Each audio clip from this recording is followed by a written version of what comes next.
જય શ્રી કૃષ્ણ. જય હો, મંગલમય હો. નવાઈ લાગે છે ને ચિત્ર જોઈને? ચકડોળ, મેરી ગો રાઉન્ડ, બચપન યાદ આવે છે ને? એક જ વાર જીવનમાં બેઠા હોઈશું અને જે ગભરાયા હતા તે બીજી વાર બેસવાનું નામ જ નહીં લીધું. ગીતામાં કૃષ્ણ કહે છે, બ્રાહ્મયન સર્વભૂતાની યંત્રારૂઢાની માયયા. ગીતામાં ઈશારો કર્યો છે કે સંસાર ચક્રમાં જન્મોથી તને ફેરવતો ફેરવતો આવ્યો છું, તને લાવ્યો છું. હવે ચીસો ના પાડ, વારો આવશે ત્યારે જ ઉતારીશ. માનવ જેમ જેમ પરિસ્થિતિથી, બિઝનેસથી, વ્યવહારથી, મિત્રોથી અને ખૂબ જ કર્મ કર્યા પછી જ્યારે ધનવાન બને અને જેટલો એ ઉપર જાય એટલો અહંકારથી ચીસો પાડ્યા વગર રહે નહીં. અને તેથી ભગવાન કહે છે કે પરિસ્થિતિને સંભાળીને બેસ. કોણ જાને કિસ ઘડી વક્ત કા બદલે મિજાજ. ચીસો પાડ્યા વગર બેસ, કર્મની ટિકિટ ચૂકવી દે, પછી તને હું ઉતારીશ. હા, નાના કાનુડાને મટકી ફોડી માખણ ખાતા, મોઢે લપેટેલું માખણ આપણે જોયું છે. શું આ બાળક ગીતા ગાનાર થશે? એ જ વાત ભાવિના ગર્ભમાં શું છુપાયું છે, પણ ગીતાના કૃષ્ણનો ઈશારો કેમ સમજાતો નથી? ભગવાન કૃષ્ણ ગીતા દ્વારા કહેવા માગે છે કે માખણ જેવું નરમ મન મને આપ, નહીં તો તારી મટકી ફોડતા મને આવડે છે. આપણી સંસ્કૃતિમાં ફાટેલા કપડાં, ફૂટેલા વાસણ, ઘસાયેલા જૂતા દરિદ્રતા આપે, કાઢી નાખો.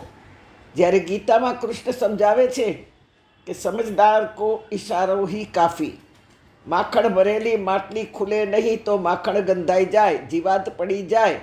તેમ બુદ્ધિની મટકીમાંથી ભાવ, પ્રેમ, ધર્મ, કર્મ, શ્રદ્ધા ઝરવા જોઈએ. નહીં તો અહંકાર, લોભ, લાલચ, ઈર્ષાના કીડાથી જીવન ગંધાઈ જાય. મોહ, માયા, મમતાથી જીવન રંધાઈ જાય. જીવવાનો મોહ, ધનની માયા અને પરિવારની મમતા જ સંસાર સાગરમાં ડૂબાડી દે. ગીતામાં નથી મહી માખણ કે માટલી દેખાતી, નથી દેખાતો સાગર, અને છતાંય કૃષ્ણ કહે છે તેસા મહત સમુદ્રતા મૃત્યુ સંસાર સાગરાત. સમુદ્રને મૃત્યુ સંસારની ઉપમા આપી છે અને વાતો કરી રહ્યા છે.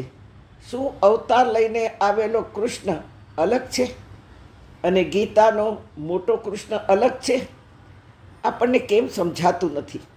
ગીતામાં આ શબ્દોથી કોઈ જ વાત નથી કે માટલી ફોડી, માખણ ખાધું, મેં ગાયો ચરાવી, મેં બંસી બજાવી, મેં ગોપીઓને ધર્મ પ્રચાર કરતા શીખવ્યું, મેં બાળકોને રમતા શીખવ્યું, કૂદતા શીખવ્યું, તરતા શીખવ્યું, ખાતા શીખવ્યું, ગાયો ચરાવતા શીખવ્યું. એક પણ વાત ગીતાએ કરી નથી અને છતાંય ગીતાએ કહી છે. કૃષ્ણે લીલા કરી બચપનમાં, પણ આપણે તો હશું કે કોને ખબર, પણ વ્રજવાસીઓ સમજ્યા નહીં.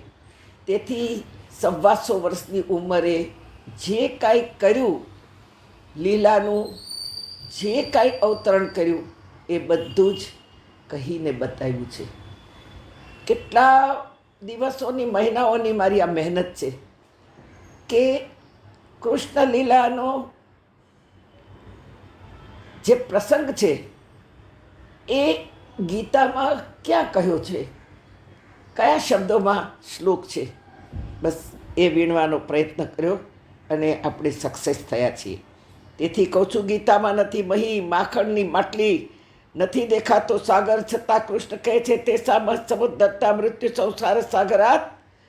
સંસાર મૃત્યુનો સાગર છે, વાત કરી રહ્યા છે. હા, શું કૃષ્ણ ગીતાનો અલગ છે અને વ્રજનો અલગ કૃષ્ણ છે? કેમ સમજાતું નથી? એવું નથી લાગતું ગોકુળનું ના કાનુડાએ કરી બતાવ્યું અને ગીતાના કૃષ્ણે કહી બતાવ્યું.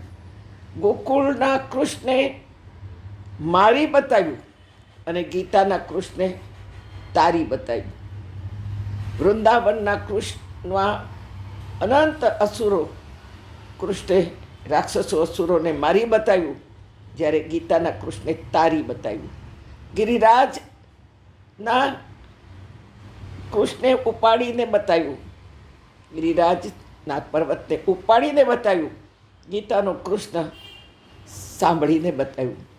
ગીતામાં બચપનના એક પણ યાદી નથી, કહી નથી, છતાં 700 શ્લોકમાં બચપનની ફરી ફરી યાદો શબ્દોમાં નીતરે છે.